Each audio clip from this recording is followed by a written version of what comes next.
Monsieur Jean Roche, bonjour. Vous nous recevez, vous êtes le dirigeant de la société Beten International et vous êtes membre du Club ADEME International. Je voudrais, si c'est possible, que vous puissiez nous décrire en quelques mots ce que fait votre groupe. Oui, bonjour, je vous remercie de m'accueillir. Et effectivement, nous sommes membres d'ADEME International en tant que Beten International, ça paraît logique d'une part, mais deuxièmement parce que nous avons aussi l'envie et l'intérêt d'être une éco-entreprise et à ce titre de travailler d'une manière générale dans tous les thèmes de l'ADEME et particulièrement pour nous en ce qui concerne les énergies renouvelables, l'environnement et l'agriculture qui sont les trois terrains de prédilection de notre société. Alors, où intervenez-vous et que faites-vous déjà en termes d'activité ? En termes d'activité, notre particularité, c'est d'intervenir bien sûr à l'international, mais plus particulièrement dans les pays de l'Est. C'est une longue tradition de notre société qui, après avoir travaillé un moment en Afrique, puis au Moyen-Orient, finalement est allée travailler en Asie. Puis il y a eu la crise de l'Asie en 1999. Et donc, parallèlement, nous avions commencé de travailler sur l'ex-URSS, à l'époque soviétique. Et de ce fait, progressivement, s'est spécialisé sur les pays de l'Est. Si on veut faire un petit retour historique, évidemment sans trop s'étendre, mais la partie de tout ce bloc des pays orientaux de l'Europe, comment ont-ils rebondi derrière justement le bloc soviétique? Qu'est-ce que vous pouvez dire de notable là-dessus?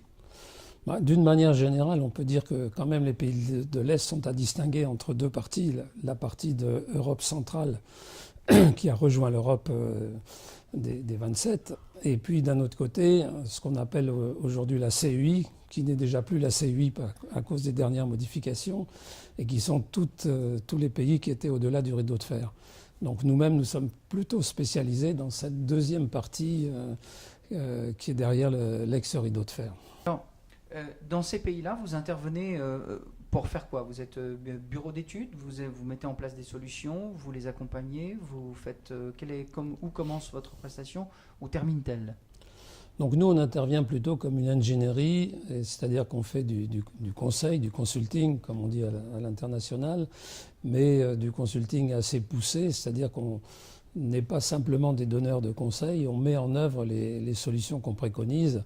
Et ça peut aller bien sûr depuis les études de faisabilité, l'élaboration des business plans, la réalisation des avant-projets, la réalisation des projets, et puis le suivi de réalisation, et qui peut se terminer même par du clé en main par moment, sachant qu'on fait aussi des prestations de due diligence, y compris par exemple pour les banques, la BIRD ou la Banque européenne asiatique de développement ou la Banque du Kazakhstan, banques auprès desquelles on est agréé. Parfait. Alors, ces pays, on sait, ils ont subi une mutation très importante. En termes d'énergie, qu'est-ce qu'on installe en premier en particulier? Nous avons été portés en ce qui concerne les énergies renouvelables par le fait que, étant basés principalement en Ukraine, qui est notre base de départ, après avoir été à Moscou pendant de nombreuses années, mais finalement la chute de l'Union soviétique nous a conduit à nous installer en Ukraine parce qu'au moment où ça s'est produit, on avait un projet qui était en cours en Ukraine. Et comme tout le monde le sait, l'Ukraine a subi de grosses difficultés à cause des conflits naissants déjà avec la Russie et sur la livraison du gaz qui, soi-disant, n'était pas payé ou siphonné et qui posait d'énormes problèmes.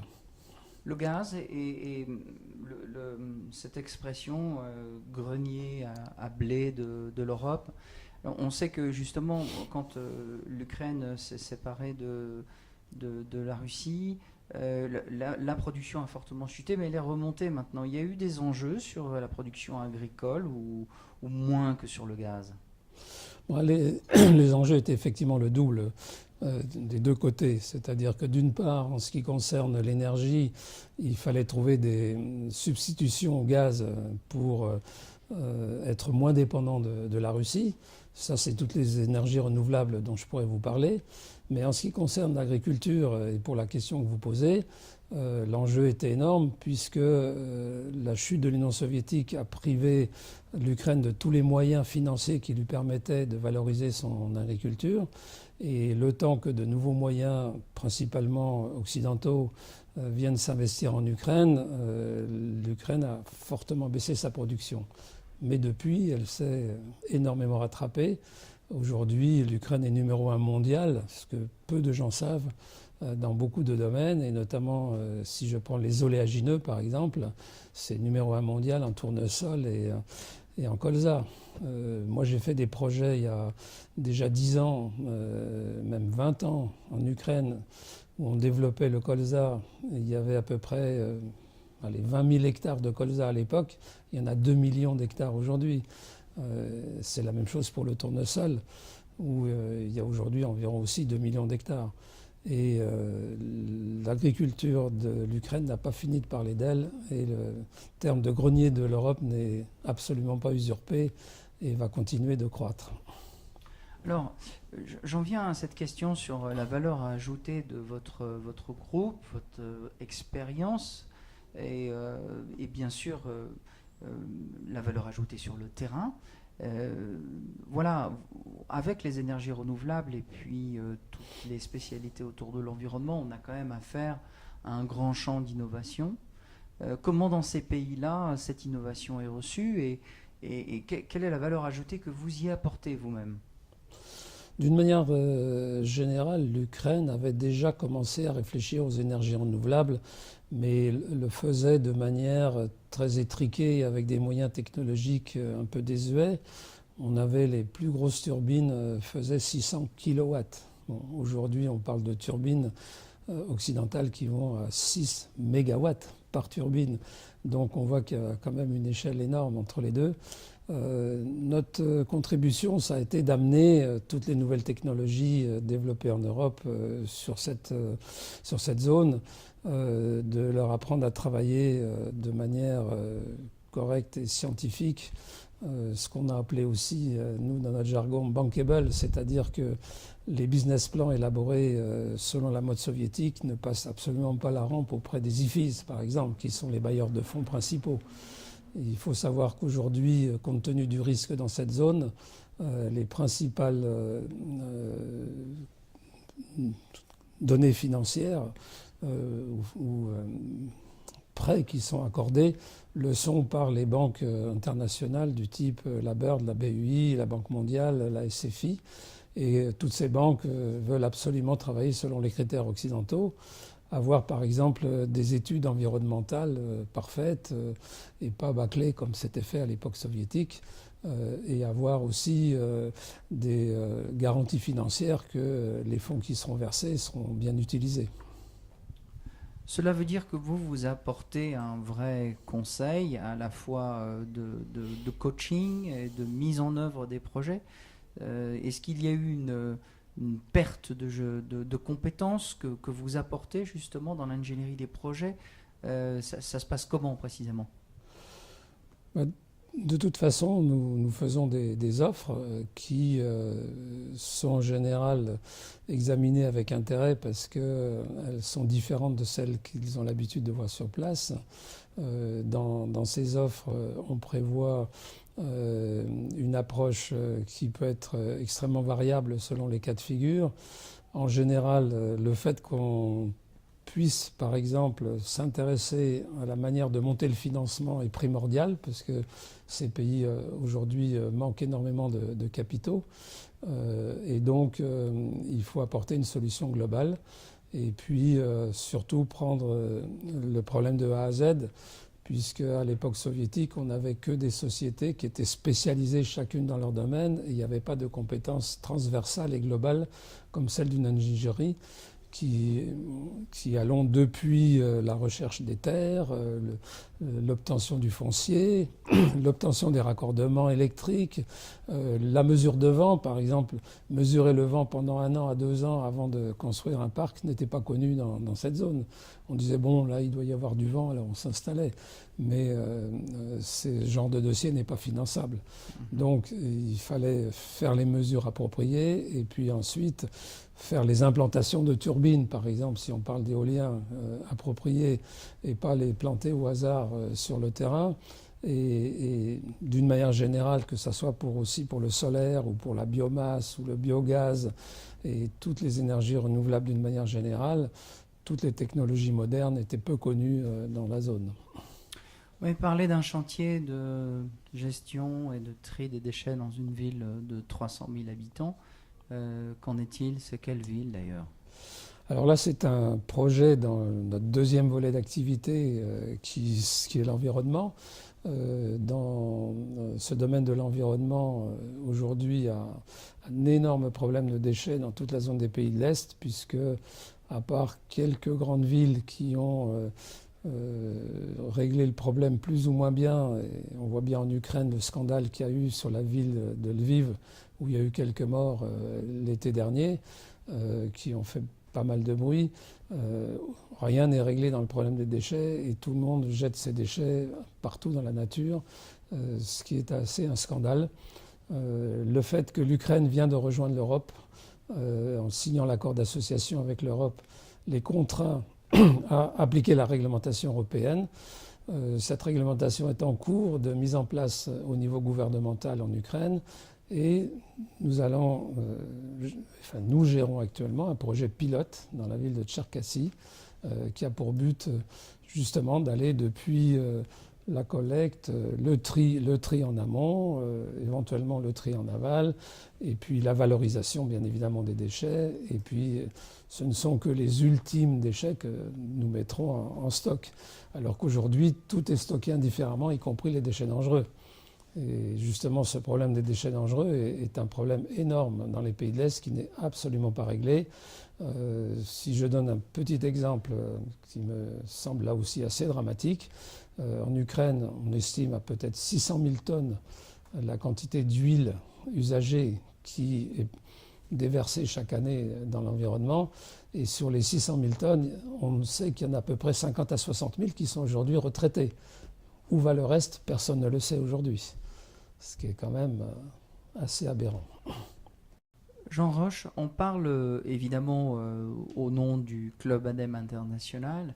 Quels sont vos autres projets internationaux? Avez-vous une expérience que vous souhaitez développer ici ou là? Je crois aussi que vous faites certains partenariats avec d'autres membres du Club ADEME. Qu'en est-il?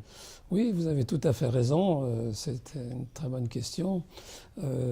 Parmi les problématiques d'environnement, nous travaillons aussi sur la problématique de l'eau. Parce que, bien sûr, les déchets solides, c'est une chose, mais les eaux usées, c'en est une autre. Et de la même façon, dans les pays de l'Est, les eaux usées sont rejetées dans des caniveaux le long des champs. Et surtout pour toutes les petites villes et les villages, rien n'est fait. Donc nous avons trouvé intéressant de nous occuper de ce problème et nous l'avons fait avec un membre d'ADEME International, Coin Environnement, qui développe actuellement une solution assez intéressante et originale de station de traitement d'épuration avec un procédé biologique et modulaire qu'ils appellent la West Water Box. Et nous travaillons avec eux de concert pour essayer de développer ce projet, car les besoins sont immenses. On les estime aujourd'hui à plus de 400 à 450 déjà demandes identifiées de villes où il est absolument nécessaire de mettre ce genre de solution. Et la fortification de la culture de l'olivier en face de Zadar? Oui, alors ça c'est une autre aventure qui provient aussi de notre intérêt à l'environnement dans une troisième activité de Beten qui sont les plantes d'une manière générale, plus particulièrement les plantes aromatiques, ce qui nous amène à être depuis 20 ans producteurs, transformateurs et distributeur en Europe de production de plantes aromatiques qui poussent dans les pays de l'Est. Mais les pays de l'Est, du nord au sud, ça va depuis la Sibérie avec le pain de Sibérie et l'huile de pain de Sibérie. Peu de gens se doutent que quand ils lavent leur parquet avec une bonne odeur de pain, ça peut venir de Sibérie. Mais peu de gens se doutent aussi que l'Occitane, qui utilise par exemple de l'hélichrysum et qui a mis à la mode ce produit, a fait que beaucoup de sociétés utilisent aujourd'hui l'hélichrysum de Croatie. Et de ce fait, depuis 7 ans, nous sommes en Croatie pour nous occuper aussi des plantes aromatiques, comme le laurier, le genévrier par exemple, avec lequel on fait le gin. Bon, tout ça, c'est des plantes emblématiques de la côte d'Almat. Et en travaillant sur ces sujets, on est tombé sur une nouvelle histoire qui se passe sur une île en face Sadar, l'île de Ugljan, qui veut dire huile d'ailleurs, de manière emblématique. Et dans cette île, il y a une tradition de 2000 ans de culture de l'olivier, sauf que progressivement, au fil des siècles, cette culture a décliné et qu'elle est aujourd'hui assez mise à mal avec le changement climatique. Donc, on a proposé à la mairie de la ville principale de cette île, qui s'appelle Preko, de les aider à redynamiser cette culture de l'olivier. Et pourquoi ?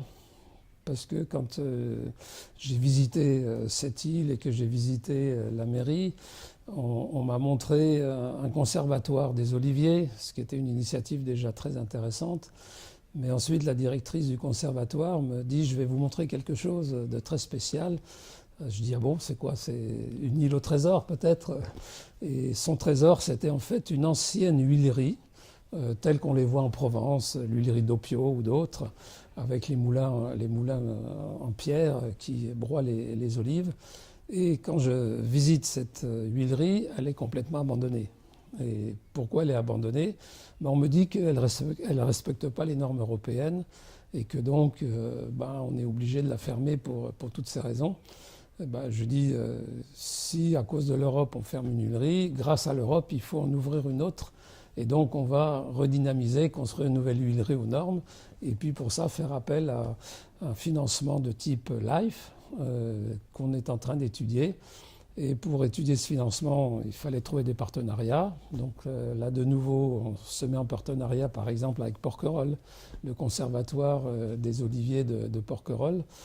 Et peut-être destin de l'histoire, le conservatoire de Porquerolles est en train d'imaginer un projet de conservatoire partagé pour l'ensemble du tour méditerranéen. Et donc, nous allons certainement développer un projet en commun. Oui, une sorte de jumelage en fait, quoi. Voilà, une sorte de jumelage technique qui finira peut-être par un jumelage entre les villes, on ne sait jamais, hein, et les îles.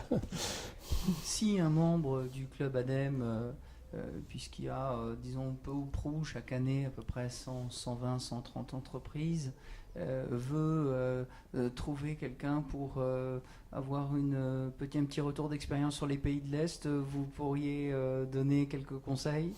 Aucune hésitation, on le fait volontiers et très souvent, et nous servons souvent même de pont entre des entreprises françaises ou européennes et des clients ou des entreprises qui demandent de la technologie dans les pays de l'Est. Une autre particularité aujourd'hui, c'est que quand on est obligé de produire de manière importante pour ces zones-là, les produits européens sont trop chers. Pour aller en Afrique aussi, souvent les produits européens sont trop chers et donc on n'a pas la vente. Et on a par contre la concurrence, par exemple, des Chinois. Et il suffirait que les entreprises en question produisent une partie de leurs équipements en Ukraine, parce que l'Ukraine aujourd'hui a un coût de production inférieur à la Chine tout en étant en Europe. Et tout en étant dans les normes européennes du fait de l'accord d'association. Donc c'est un énorme réservoir de possibilités, de perspectives de développement où il y aurait des associations triangulaires à faire entre les pays destinataires, la France et puis l'Ukraine par exemple. Une bonne idée. Jean Roche, merci beaucoup. Bon courage et bon développement pour votre groupe Beten International et merci de nous avoir reçus pour cette interview du Club ADEME International. Merci. Et merci à vous de m'avoir interrogé sur toutes ces perspectives intéressantes. Merci monsieur. Je vous en prie.